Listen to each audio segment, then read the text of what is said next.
everyone, today in Integrated Math 1, we're going to go over Chapter 7, Lesson 4. Here are the objectives. Make sure you write them down in your notes. Alright, so let's go over this key concept. Standard form to scientific notation. Step 1. We want to move the decimal point until it is to the right of the first non-zero digit.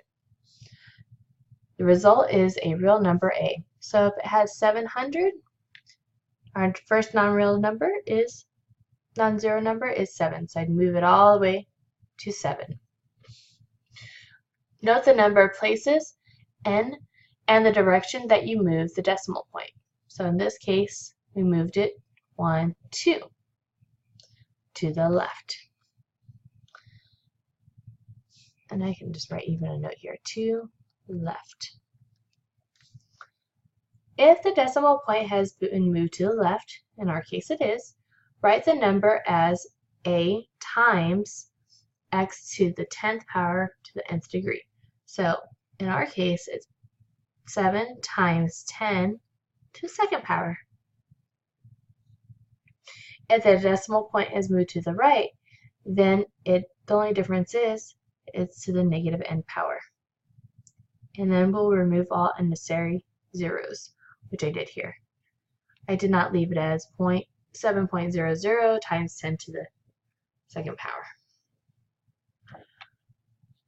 Scientific notation standard form. So, in a times 10 to the nth power, note whether n is greater than 0 or n is less than 0. If n is greater than 0, we want to move the decimal point n places to the right, because it is going to be a bigger number.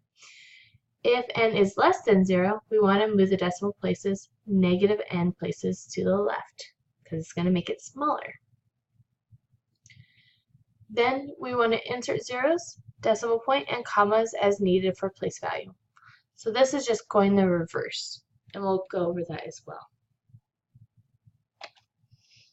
So we want to express this number in scientific notation. So first, I'm going to rewrite this first of all.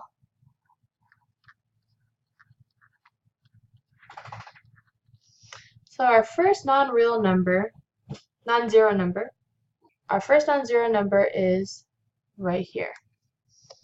So I need to move my decimal point 1, 2, 3, 4, 5, 6, 7, 8. And I would say 8 to the left. So I'd rewrite this one as 3 times 10 to the 8th power. But let's say I was given my answer like this, or I was told that I need to make this number bigger. So I'm going to have 3, and notice it's to a positive power. So right now it's the decimal's right here. I would need to move it to the right 8.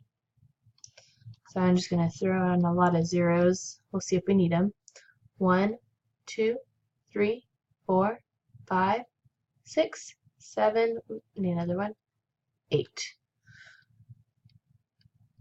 So notice it is the same number. And there we go. So we can go back and forth to get the answer.